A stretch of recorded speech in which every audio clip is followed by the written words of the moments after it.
Good morning class, how are you? I hope you all are fit and fine. So my dear students, stay home, stay safe is very important for all of you. So student, today I am going to start your new chapter, chapter number 2. Not new chapter, we will already discuss in previous class. हमने पहले की class में कुछ discuss कर लिया है इस chapter के बारे में. And the name of this chapter is Knowing Computer. Okay. Today we will discuss about how computer work, knowing CPU, ALU, CU and MU. Okay, so हमने last class में पढ़ा था types of computer. How many types of computer? 4 types of computer: microcomputer, mini computer, supercomputer and mainframe computer. And we already discussed about some important terms like data, processing, information, input and output. So today I am going to start your new topic, how computer work. Computer कैसे work करता है, ठीक है? So now open your book. Children, do you know computer also have ear, brain and lips which our brain control. क्या बोल रहा है कि आपको पता है कि जैसे हमारे पास ईयर, ब्रेन एंड लिप्स होते हैं वैसे ही कंप्यूटर के पास भी होते हैं. वो कैसे? See the picture. First one is year. नीचे क्या लिखा है? लिसन, ब्रैकेट में इनपुट मीन्स सुनते हैं, इनपुट होता है. Thinking, okay, think means processing, कहाँ होता है? हमारे ब्रेन में. And the third one is speak, it means output. हम कोई भी चीज़ पहले सुनते हैं, फिर सोचते हैं एंड फिर हमारे माउथ से उसका आउटपुट आता है. मीन्स हमें क्या बोलना होता है वो हम बोलते हैं. सेम एज कंप्यूटर भी यही काम करता है, input, process and output. Okay, so our brain takes the input of a problem through ear और eyes and then think how to solve that problems. After solving the problems the result come out from the mouth. The process is called IPO cycle. क्या बोल रहा है? जो हमारा brain है वो input करता है हम प्रॉब्लम्स को, जो भी प्रॉब्लम्स होते हैं वो कैसे इनपुट करता है? थ्रू ईयर एंड आईज, कान और आँख की हेल्प से हम उसको इनपुट कराते हैं. जो हमारे पास प्रॉब्लम्स होते हैं उस चीज़ को सुनते हैं, देखते हैं. Then think how to solve, सोचते हैं कि कैसे सॉल्व करें इस चीज़ को. After solving the problem means जब प्रॉब्लम सॉल्व हो जाता है, the result come out from the mouth. तो फिर वो रिजल्ट हम अपने मुंह से बोलते हैं कि अच्छा ये प्रॉब्लम है, इसको हम ऐसे सॉल्व करते हैं. तो प्रॉब्लम्स को पहले सुनते हैं, फिर सोचते हैं, फिर उसका जो प्रोसेस होता है मीन्स कैसे उसको सॉल्व कर सकते हैं वो हम अपने माउथ के थ्रू बोलते हैं. तो उस प्रोसेस को हम क्या कहते हैं? IPO cycle means input, process and output cycle.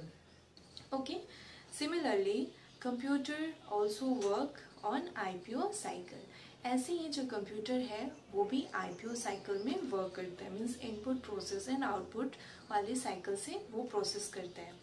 जैसे इनपुट कैसे होता है? Data input through keyboard, then processing, data processing and after result output means monitor पे रिजल्ट जो होते हैं वो शो होते हैं. Your computer take input of a problem through a device like keyboard. जो हमारा कंप्यूटर है वो प्रॉब्लम्स को कैसे इनपुट करता है? थ्रू कीबोर्ड के थ्रू हम लोग उस प्रॉब्लम्स को इनपुट कराते हैं. Process it in its brain called CPU. फिर प्रोसेस होता है उसके ब्रेन में जिसको हम CPU बोलते हैं. And the full form of CPU is yes central processing unit. Gives the output on the device like a monitor. तो CPU सोचते हैं और उसके बाद आउटपुट देता है मॉनिटर को. ठीक है, तो मॉनिटर पे हमारा रिजल्ट जो है वो शो हो जाता है, मीन्स वो हमें आउटपुट दे देता है. The work done by CPU on the data given as an input to produce the result is called processing. तो क्या बोल रहा है कि जितना भी वर्क डन होता है by the CPU means CPU के थ्रू ही वो हमारे डाटा को, जो हमारे पास जो डाटा होता है फिर उसको हम देते हैं, फिर उसका इनपुट आउटपुट आता है, ये सारे को हम क्या बोलते हैं? Processing. Okay, as you know our brain is the most important part of our body. जैसे कि हमें पता है कि जो हमारा ब्रेन है वो मोस्ट इम्पॉर्टेंट पार्ट है हमारी बॉडी का. In the same way, CPU is the most important part of computer. Okay, तो वैसे ही जो CPU है वो बहुत important part है हमारे computer का. It does all the processing and decision making in our computer. ये जितने भी प्रोसेसिंग होता है या जो भी डिसीजन लेना होता है वो सब कंप्यूटर में CPU ही लेता है. Okay, it also control all the other part of the computer system. ये जितने भी कंप्यूटर सिस्टम के जो पार्ट्स होते हैं उस सबको ये कंट्रोल भी करता है. Okay, now next topic is knowing CPU. अब चलो CPU के बारे में इतना कुछ सुन रहे हैं तो CPU को और अच्छे से जानते हैं. Okay, brain of the computer that is CPU. तो ब्रेन जो है कंप्यूटर का वो है CPU and it is made up of 3 following parts. ये बनता कैसे है? 3 पार्ट्स को मिला के ये CPU बनता है. First one is arithmetic logic unit, ALU short form है. CU, the full form of CU is control unit, and MU, the full form of MU is memory unit. Okay, तो 3 हमारा basic parts होते हैं CPU को, इन तीनों को मिला के CPU बनता है. First one is ALU, arithmetic and logic unit. Second one is control unit. Third one is memory unit. Just have to look at the picture to understand the working of CPU. अभी आपके book में जो pictures है उस pictures को भी देखते चलिए और समझते हैं कि ये वर्क कैसे करता है. ठीक है, arithmetic and logic unit perform all the arithmetic and logic operation. जो अर्थमेटिक एंड लॉजिक यूनिट है वो सारे अर्थमेटिक एंड लॉजिकल ऑपरेशन जो है उसको परफॉर्म करता है. आप पिक्चर्स को भी देखते चलो. Control unit control all the parts and movement of data. ये कंट्रोल करता है सारे पार्ट्स को और जो भी मूवमेंट होते हैं डाटास को उस सबको वो कंट्रोल करता है. कंट्रोल यूनिट का यही काम है. मेमोरी यूनिट का क्या काम है? To store the input data and output. वो स्टोर करके रखता है इनपुट एंड आउटपुट डाटा को. Okay, let us understand this with the help of an example. If you want to add number 10 and 20. अब क्या बोल रहा है कि चलो अब हम एग्जाम्पल के थ्रू समझते हैं कि अगर हमें ऐड करना होगा 10 एंड 20 नंबर को तो कैसे ये प्रोसेस होता है. Enter the problem 10 + 20 through the keyboard. अब जो हमारे पास कीबोर्ड है उस कीबोर्ड के थ्रू हम 10 जो न्यूमेरिकल एरिया जो है जो नंबर जहाँ पे होते हैं वहाँ से हम 10 + 20 करेंगे with the help of keyboard. Keyboard के हेल्प से हम वो नंबर इनपुट करेंगे. The problems come in MU. जो भी प्रॉब्लम्स हमने दिया वो सारे MU में जाएगा. ठीक है, फिर क्या होगा? Control unit read the problem and send it LU. अब जो कंट्रोल यूनिट है उस प्रॉब्लम को रीड करेगा. पिक्चर्स में भी है.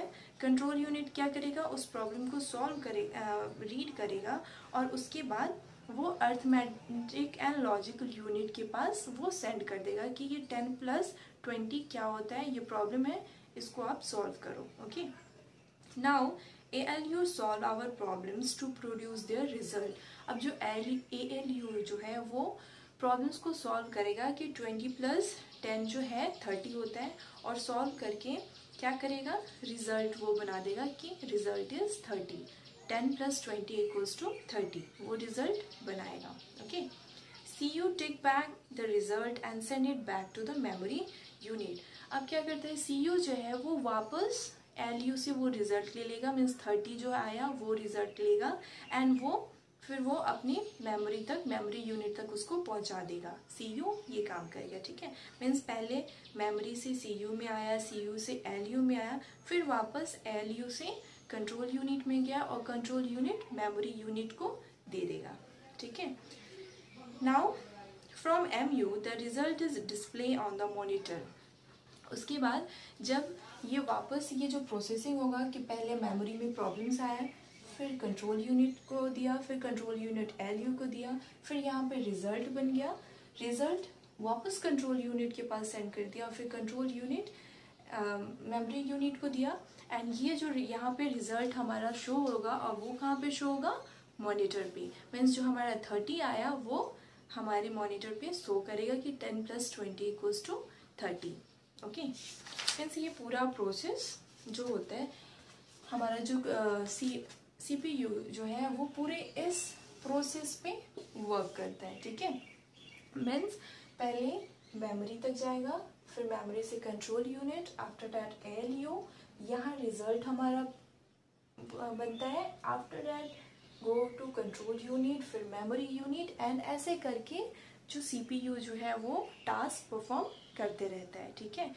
तो आई होप आपको पता चल गया कि जो CPU जो है इतना यूजफुल है, जो ब्रेन ऑफ कंप्यूटर बोला जाता है। तो क्यों बोला जाता है? जस्ट बिकॉज सारे प्रॉब्लम्स यहीं सॉल्व होते हैं, और यहाँ सॉल्व होने के लिए 3 इंपॉर्टेंट पार्ट्स होते हैं, ALU, CU and MU. So student, now your chapter is finished, and once again read the chapter, okay, read whole chapter, and after that you have any problem, yes, आप मुझसे अभी पूछोगे, okay. So in this chapter overview हम देख लेते हैं। हमने पढ़ा है types of computer. There are 4 main types of computer. First one is microcomputer, second one is mini computer, third one is mainframe computer, and the fourth one is supercomputer, okay. Then some important points: data, processing, information, input and output. Next topic is how computer work, कैसे computer work करता है, जो हमने अभी देखा। And the last topic is knowing CPU, means CPU के बारे में हमने जाना कि आखिर ये पूरे टास्क को कैसे परफॉर्म करता है, ओके। एंड यहाँ पे आपका चैप्टर जो है वो फिनिश्ड हुआ। So student, your work is first read the chapter, and after that do exercise in your book and click the picture and send me, okay. So bye and take care student.